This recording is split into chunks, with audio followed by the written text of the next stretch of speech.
I'm Coach Corey Wayne, and this is my video coaching newsletter. And the topic of this newsletter is going to be invest in your passions. Well, today we're going to talk about what you do when you actually start making more money than you can spend. In other words, when your revenues in business far exceed your expenses, and you've got extra money set aside and you want to invest it.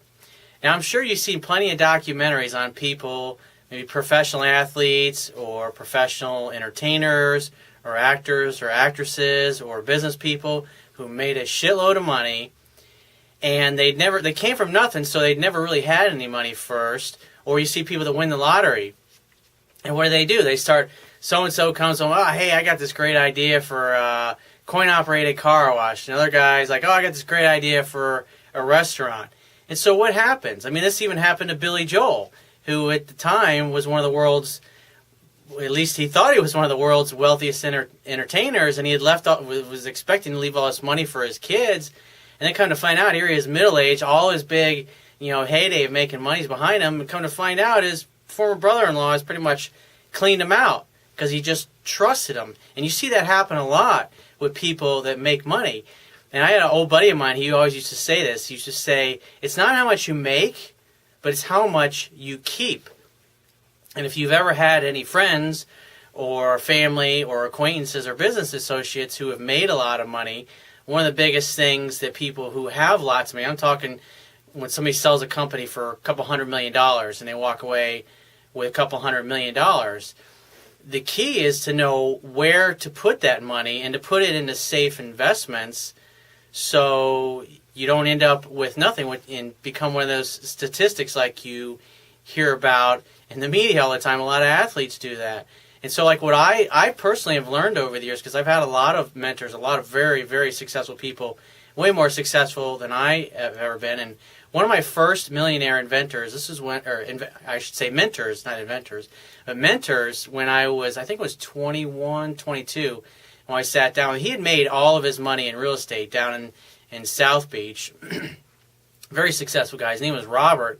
And one of the things he taught me when I sat down to pick his brain and take some notes, I took him to lunch one day, and the first thing he says, the most important thing before you get into any investment or invest in any business or buy any stock is always know your downside. In other words, despite your best planning and all those rosy predictions about all the millions of dollars your business partners claim that you'll make if you invest in their company, what happens if things go sideways and don't go according to plan, which often happens in business? If you're starting a brand new business from scratch, typically they take 2 to 3 times as long to figure out a working, profitable business model than you think it's going to be. And it usually always takes 2 to 3 times more working capital than you think it's going to be.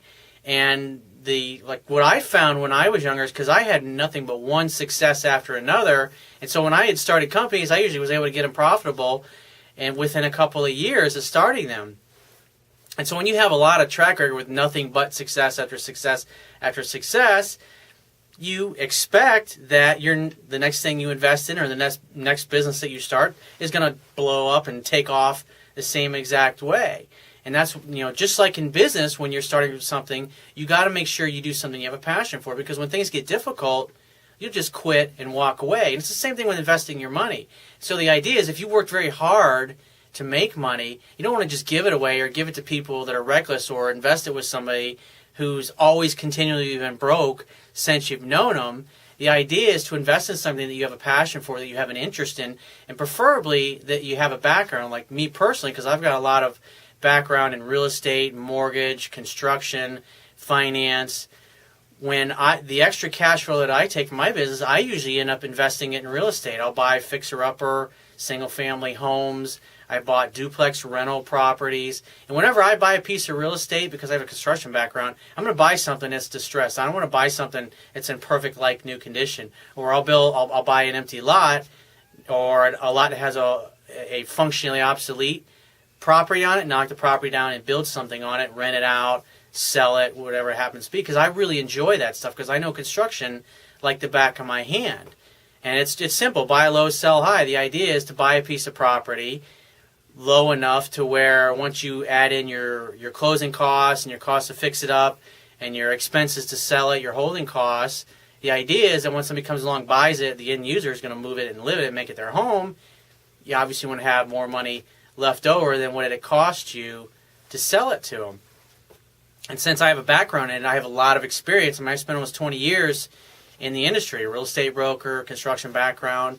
And so when I invest my money, I invest things that I'm interested in. So I will invest it in real estate. I also have bought office buildings. And the great thing about buying office buildings and things of that nature is that the cool thing with real estate is you can use finance. And I'll give you an example. Years ago, we were in a small 1,600 square foot office, and we were banging on all cylinders. I think we had 3 or 4 companies at that particular point. And so we wanted to take a step up to a much bigger office building so we could grow into it. And so there was an office building that was near us. It was 10,000 square foot, but it was way bigger than we needed. I mean, we barely could occupy a quarter of the first floor in this thing, but I knew 2 to 3 years from out, once we moved in, with the way we were growing, that we would fill that office up pretty quick.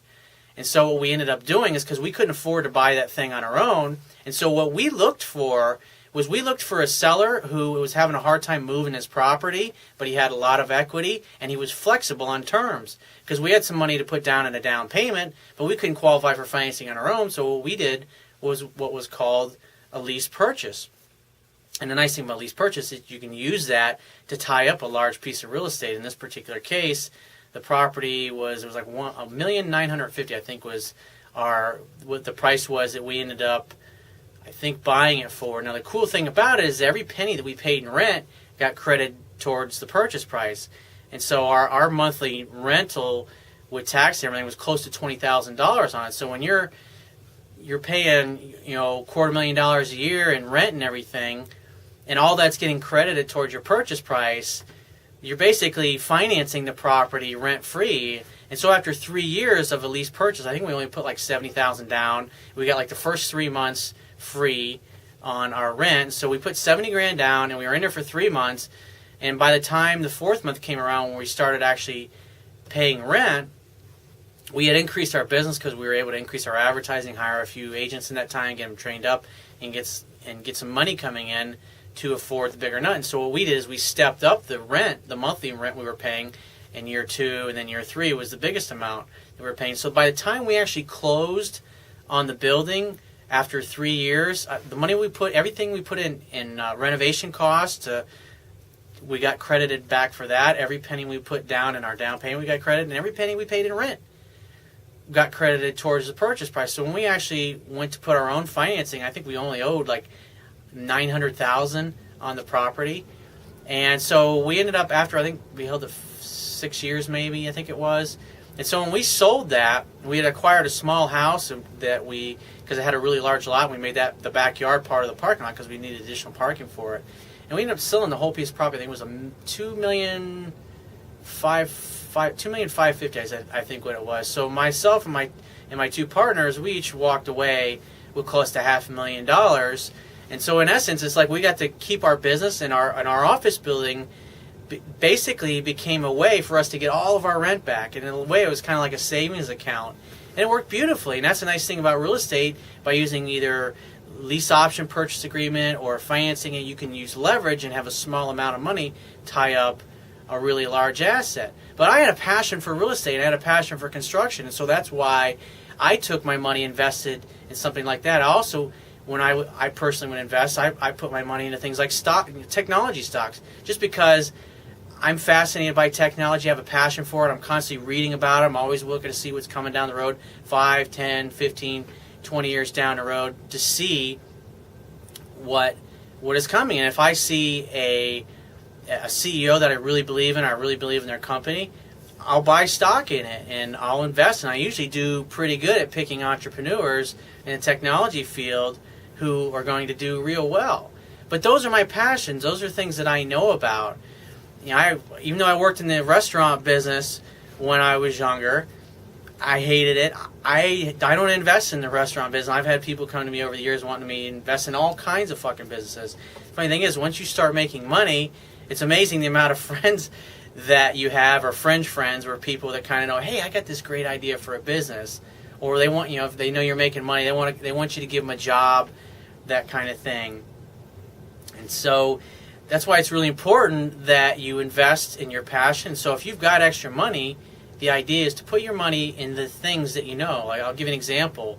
Like, one of my dear friends, he spent a lot of years in the music business, and he's been a musician, a guitar player for 40-something years now. And he has bought and sold guitars pretty much ever since he picked up a guitar 40-something years ago and started playing it for the first time. He could pick up a guitar that's 30, 40 years old, look at it, play it, look at the neck, and tell the condition of it, and have a pretty good idea what he can get for it. And so he buys and sells guitars, and so that's what he does with his money, because he knows that business inside and out. And that particular friend, he also would invest in real estate. But so the idea is to take the money that you have and invest in things that you know, invest in things that you're comfortable with, invest in things that you have a passion for, that you have an interest in. Because if you start investing your money with just the intent to make money, instead of something you have a passion for, or you believe in the owner, it's just, you're not going to put as much effort into paying attention to that investment. It's easy to say, oh yeah, so-and-so, he'll take care of it, I'll trust him. Like Ronald Reagan used to say, trust but verify, especially when you have people that are managing your money. Like, I've got a buddy of mine that when he left AOL, he walked away with close to $40 million. And what he did those first few years, he had all that money, because he was the only one in his family that really made any kind of real money, is that he gave most of his money and he let a broker do all the trading and his money. And so they started churning his account. And within a couple of years, what he walked away was like halved in a matter of 6 months. So my buddy, after getting burned and losing basically half of his nest egg, he learned a lesson the hard way. And it took him about 2 years after that to recoup all the money that he had originally lost with his broker, but that's how he took control of it. And so if you've got money and you're going to invest it, the idea, what I found in businesses too, it's good to have somebody that does your taxes, and it's also good to have a separate person that maybe does all of your bookkeeping. And make sure, if you're a business owner, that you look at your bank statements and you see the checks that are coming into and out of there. If you're in business and you got business partners, you should always look at that stuff. You should always pay attention to the bank statements and the cash that's coming in and out of your accounts, because when people get burned and they get themselves into trouble, and I've seen it numerous times, especially in my coaching practice, and over the years, you open yourself up to somebody. It's like they get in a bind financially. I had a buddy of mine owned a title company, and I had 2 girls that worked for him. It's like she needed 20 grand, 30 grand. Oh, I'll just take a little money out of the escrow, which is totally legal to do that. She took like 20, 30 grand out, and then this went on for 4 or 5 months, because my partner, he just got busy, got caught up in his other companies. He wasn't looking at the bank statements. He wasn't paying attention. He wasn't looking at the canceled checks coming through there. He was just trusting that they were doing what they were supposed to. And there was like $250,000 that she basically started using some of the money to flip properties. And so something happened where closing didn't happen when she thought it was going to, and then she got fucking caught with that money being out there and having to use it, but she wasn't liquid at the time because some other piece of property hadn't closed. And so those kinds of things, if you run a business, or you have people working for you, or you have partners, that's the kind of shit that can cause a business to go out, a very profitable, successful business to go out of business literally overnight, just because you weren't minding the store, so to speak. And so I got a couple things that I want to mention before I wrap this video up. But one thing that another successful CEO told me once, and he basically took a company, it was an architectural firm, from they were doing about $4.5 million when he took over, and by the time 5 years later, he took that company from $4.5 million to $60 million a year within 5 years. That's pretty impressive. One of the things he said is pay yourself first. And a lot of entrepreneurs were guilty of that. It's like you get to a certain point and you're making money, and you're like, no, I'll just leave my salary in there. I'll buy more computers. I'll pay more expenses. I'll pay down debt, whatever it happens to be. And then you never end up taking that money out because you just keep leaving in there. The whole reason why you have a business is to pay yourself a salary. I know it sounds kind of simple, but you really have to discipline yourself to do it. And another thing is that if you're on a budget or you need to save, maybe say you've decided you want to put $100,000 aside to invest in some real estate, and you're going to save X amount of dollars a month, every month, until you save up that nest egg. Well, obviously, you've got to discipline yourself. If your expenses are exceeding your revenue, or you're not steadily putting that money away, that's going to impact your goals. And so you've got to cut back in your expenses somewhere, or you got to reduce them somewhere, or it's reducing the amount that you're paying in mortgages, or they're reducing the amount that you're paying in office rent. You got to find a way to get your expenses down and discipline yourself, because I see a lot of people do that as well. Is this, the money's there? It's like I know a lot of friends, they've made and lost lots of money over the course of their life, and they always living paycheck to paycheck. It didn't matter if they were making $50,000 a year or $500,000 a year. They're always paycheck to paycheck, no matter what. Just because they get money and they think, I've got to spend it. Well, money has two primary functions. The first one, and obviously it's a medium of exchange. It's what we all use for commerce, for the economy. And the second thing that money is used for is a store of value. In other words, as you work throughout your life, you accumulate digital and paper dollars in the form of getting compensated for whatever it is that you happen to do for a living. And at some point in time, ideally, you want to have enough of your digital and paper dollars saved up to where you don't really have to work anymore, or ideally, you want to have your money put away in investments where you make money while you sleep, whether it's in the stock market, whether it's if you're in the information business, kind of like what I am, whether you're selling books or CDs or information, you have some kind of a consulting business. The idea is that, or if you got your money in the stock market and it's paying dividends, or you've got your money in real estate and you're getting money through rent on residential properties, or if you've got commercial buildings such as office buildings or retail centers or strip centers, you've got rent money coming in from those. And so the idea is to get to the point where ideally you're making more money off passive residual income, meaning you've taken the money that you've made and you discipline yourself. Instead of pissing it away on ridiculous vacations and expensive cars, you discipline yourself. And that's one thing I've always been, I get to a certain point where I got a nice standard of living, and then anything above that, I end up putting that into real estate, because it's nice if you need to dip into that, or if a new opportunity comes along, you can either take an equity line of credit and get some of that cash out if you still want to hold on to that piece of real estate, or you can sell it and liquidate it and take that money. And it's nice to have money around in different assets, sometimes where it's not so readily available,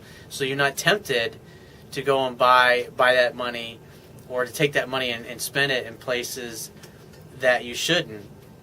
So if you have a question that you'd like to ask me, you can go to my website, click the Contact Me tab on the left-hand side of your screen, and send me 1 to 2 paragraphs max. And just give me several weeks to get back to you with a response, because I get a lot of email, and I answer them in the order in which they're received. And right now I'm about 2-3 weeks behind in the emails that I've got. But if you want to talk to me right away, if you really need my help with something or my advice on something, don't wait until it's an absolute fucking train wreck. Go ahead. If you think things are gonna, whatever it happens to be, it could be dating, it could be relationship, it could be career related, it could be health related, it doesn't matter. Book a phone session by going to my website, click the products tab at the top of your screen, and just follow the instructions. And if you'd like to get a digital version of my Kindle ebook, on my website underneath the email sign-up box, there's a box that has a link that'll take you right to the Amazon Kindle download page for my book. Once you get there, if you don't have a Kindle device, just download one of their free e-reader apps for whatever electronic device you want to read my book on. And I will talk to you soon.